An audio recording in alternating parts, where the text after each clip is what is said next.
तो आज हम लोग कक्षा 8 के अंतर्गत ये हिस्ट्री का सेकेंड चैप्टर जिसका नाम है प्रादेशिक शक्तियों का उत्थान।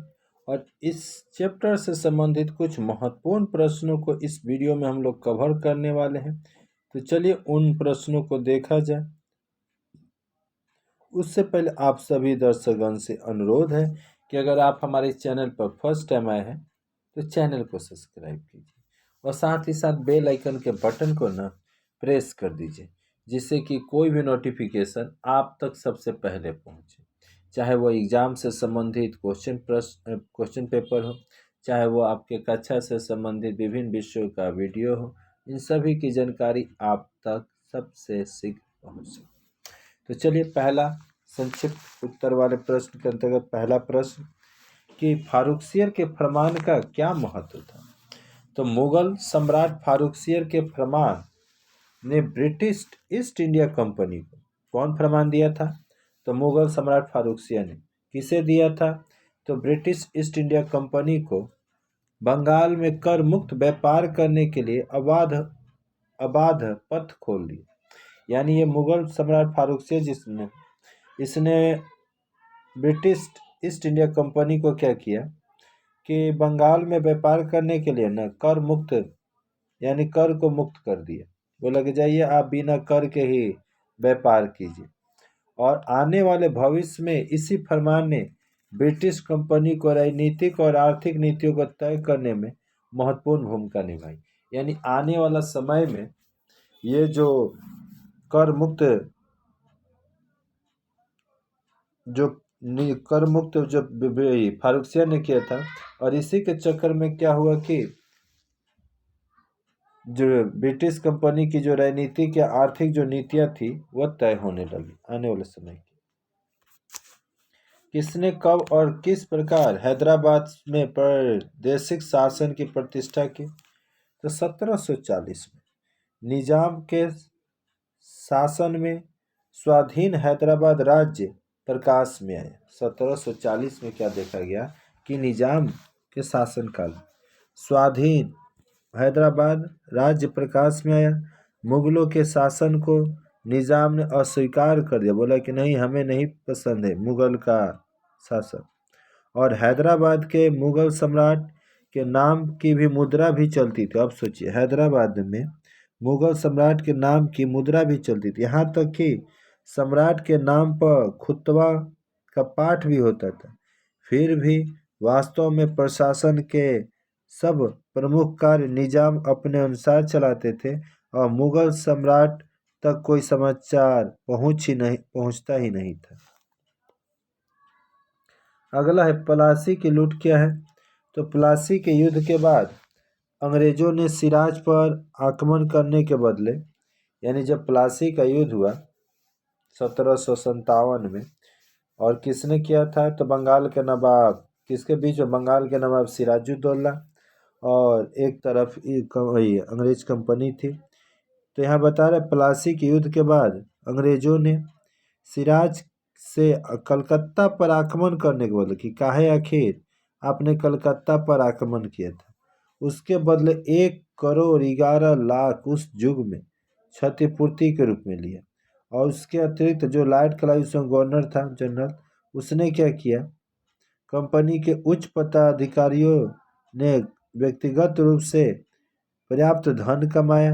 सब मिलकर ब्रिटिश शासन कंपनी ने प्राय 3 करोड़, अगर टोटल मिलाकर देखा जाए तो सिर्फ प्लासी के लूट के, मतलब प्लासी के युद्ध के परिणाम स्वरूप 3 करोड़ रुपये मीर जाफर से लिए थे।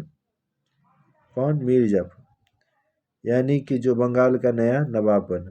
और कंपनी की तरह से इन धनों के आत्मसात को ही प्लासी का लूट कहा जाता है, क्योंकि इस लूट के कारण नवाब का खजाना खाली हो गया था। द्वैत शासन से आप क्या समझते हैं? प्लासी के युद्ध में विजय के माध्यम से ईस्ट इंडिया कंपनी का भारत में साम्राज्य विस्तार शुरू हुआ। जैसे प्लासी के युद्ध में विजय प्राप्त किया ईस्ट इंडिया कंपनी, तो भारत में अब धीरे धीरे उसका साम्राज्य विस्तार का नीति शुरू हो गया। बक्सर के जीत से वे भी सफल हो गए। अतः मुगल बादशाह शाह आलम ने ब्रिटिश ईस्ट इंडिया कंपनी को बंगाल और बिहार की दीवानी का अधिकार भी देना पड़ा। यानी कि यह बता मुगल बादशाह शाह आलम द्वितीय ने ब्रिटिश ईस्ट इंडिया कंपनी को बंगाल का, बिहार का, उड़ीसा का दीवानी का अधिकार भी देना पड़ा। बंगाल के ऊपर कंपनी का आर्थिक और राजनीतिक आधिपत्य सुनिश्चित हो गया था और इस कारण बंगाल पर मुगलों के साथ ही ब्रिटिश कंपनी का भी शासन कायम हो गया। यानी इसी प्रकार बंगाल पर मुगलों के साथ साथ ब्रिटिश का भी शासन शुरू हो गया और नवाब के हाथों में राजनीतिक दायित्व और उनके कंपनी के हाथों में आर्थिक क्षमता दिया गया और बंगाल की इस शासन व्यवस्था को द्वैध शासन व्यवस्था कहा जाता है। रेसिडेंस किसे कहा जाता है? भारतीय उपमहादेश में अनेक स्थानों पर ब्रिटिश कंपनी की परोक्ष शासन चलता था। कहाँ पर? तो भारतीय उपमहादेश में। और अपने व्यापार की सुरक्षा के लिए वे विभिन्न राज दरबारों में अपने प्रतिनिधि रखते थे और ये प्रतिनिधि ही रेसिडेंस के नाम से जाने जाते थे। यानी यहाँ बताया गया है कि भारतीय उपमहादेश में अनेक स्थानों पर ब्रिटिश कंपनी परोक्ष शासन करती थी और अपने शासन व्यापार की सुरक्षा के लिए वे लोग क्या करते थे? विभिन्न राज दरबारों में उनके प्रतिनिधित्व रहते थे। किसके? और राजा के। और वे प्रतिनिधि ही रेसिडेंस के नाम से जाने जाते थे।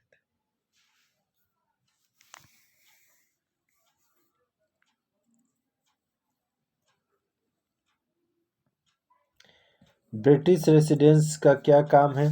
तो ब्रिटिश रेसिडेंस एक प्रकार के नए व्यवस्था थी और इसके माध्यम से पूरे भारत में कंपनी का पूर्ण क्षमता का विस्तार हुआ।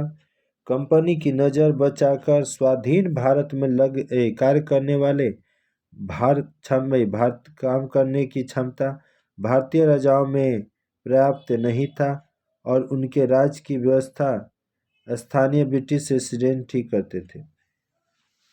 76 के मनवंतर से आप क्या समझते हैं? 1965 से लेकर 1765 से लेकर 1772 तक बंगाल में द्वैध शासन था। यानी दो शासन था, केंद्र में कोई और राज्य में कोई और। ठीक। ब्रिटिश कंपनी का एकमात्र लक्ष्य था अधिक से अधिक राजस्व कर वसूलना और वही 1770 में बंगाल में भयानक अकाल हुआ और इसी कारण इस अकाल को एक तरह से 76 का मनवंतर कहते हैं। आप लोग यहाँ पर देख सकते हैं, यह है अंधकूप हत्याकांड किसे कहते हैं। ठीक। आप लोग धीरे धीरे इस वीडियो को आप लोग देख लीजिए। फिर मिलते हैं किसी नए वीडियो में एक नए टॉपिक के साथ। तब तक के लिए जय हिंद, जय भारत, वंदे मातरम।